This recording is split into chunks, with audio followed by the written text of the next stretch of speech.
បាទអរុនសួស្តីបងប្អូនបាទនេះជាទស្សនវិជ្ជានៃការស្រកជ័រនៃពូជកស៊ូថ្មីហើយ2403បាទអានេះគេហៅថាមេបាវាហើយយើងមើលតាមមើលមេបាណាលបឿនស្រកវានៅស្រកលឿនឡើយហើយជាម៉ោង4ជិតភ្លឺហើយឥឡូវនេះខ្វះ15នាទីម៉ោង8អញ្ចឹងយើងជិត4ម៉ោងបាទស្រកជិត4ម៉ោងឃើញទិន្នផលជ័រវាបាទចិត្តកន្លះកូនពីត្រូវអាតូចហើយបាទកូនពីត្រូវអាតូចនេះចិត្តកន្លះហើយលបឿនស្រកនៅយ៉ាងហ្នឹងបងប្អូនណាបាទនេះហើយមុខជាវាយ៉ាងនេះបាទសបកក្រាស់ល្អហើយអាយុកាលវាជាង10ឆ្នាំហើយបងប្អូនបាទណា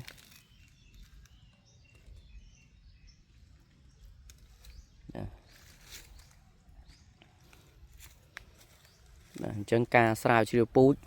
គឺកត្តាសំខាន់ហើយនេះគឺកើតចេញពីស៊ីតលីងបាទ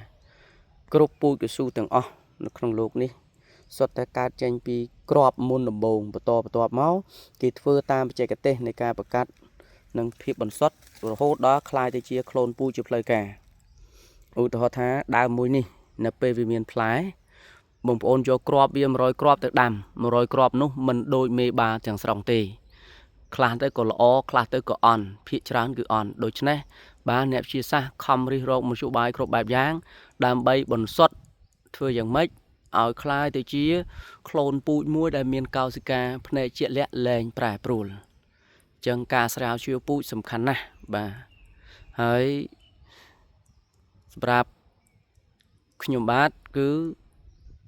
គិតសំខាន់ជាងគេទៅលើអាកាសធាតុពីព្រោះពូជកស៊ូគិតជាងគេអាកាសធាតុបាទកាលណាបើខុសអាកាសធាតុហើយកស៊ូនោះនឹងមិនបានផលច្រើនទេបន្ទាប់មកកត្តាដីអញ្ចឹងសិក្សាពូជខ្ញុំឃើញថាលក្ខខណ្ឌអាកាសធាតុគឺសំខាន់ហើយក្នុងខែនេះឃើញត្រជាក់បាទឃើញត្រជាក់ណាអាកាសធាតុនៅទីនេះត្រជាក់អញ្ចឹងហើយឃើញពូជមួយនេះនៅតែផលច្រើនមិនថាតែខែត្រជាក់ឬក៏ខែក្តៅទេបើធៀបជាមួយពូជផ្សេងគឺនៅតែច្រើនបាទចឹងការសិក្សាស្រាវជ្រាវពូជថ្មីគឺជារឿងមួយដែល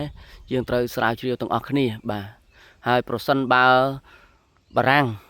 នៅកាន់ការងារស្រាវជ្រាវកស៊ូនេះខ្ញុំគិតថានឹងបានពូជច្រើនបន្តទៀតចឹងទេ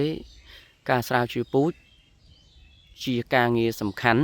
ក្នុងវិស័យកសិកម្មបាទតែខុសពូជគឺខុសទិន្នផលហើយបាទទោះបីបើថែដូចគ្នាយ៉ាងណាក៏ដោយជាក់ស្ដែងដូចបងប្អូនបានឃើញនេះបាទ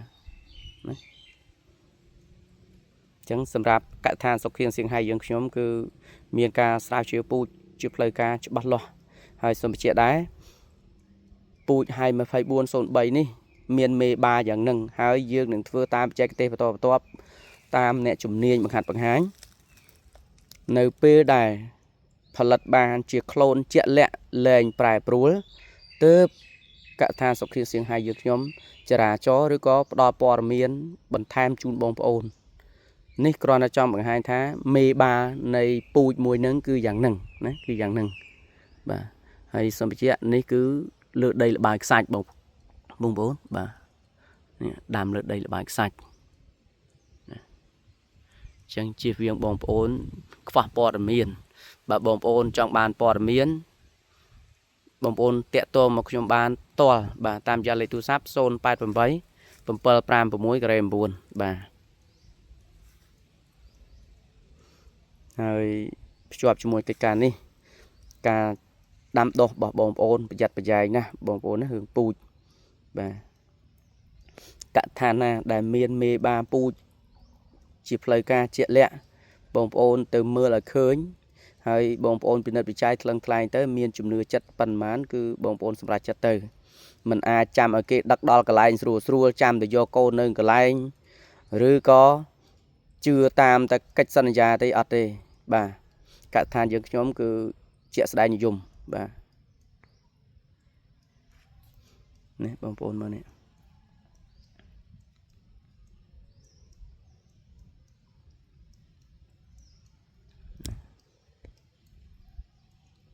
ចឹងហើយបានកសិដ្ឋានសុខៀងសៀងហៃយើងខ្ញុំតែងតែ ប្រកាន់នៅពាក្យ3ម៉ាត់ទី1ពូជឲ្យល្អសិនទី2បច្ចេកទេសទី3តម្លៃ3នេះជាមូលដ្ឋានក្នុងការគិតរបស់កថាយើងខ្ញុំបាទ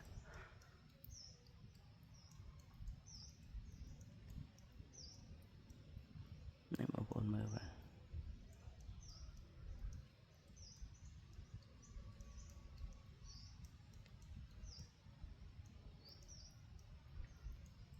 ស្រោតនៅតែញាប់រហូតពេត្រូលនេះអាចនឹងពេញបាទដោយសារអាកាសធាតុត្រជាក់ផងអញ្ចឹងអាចនឹងពេញឬក៏ហៀបាទ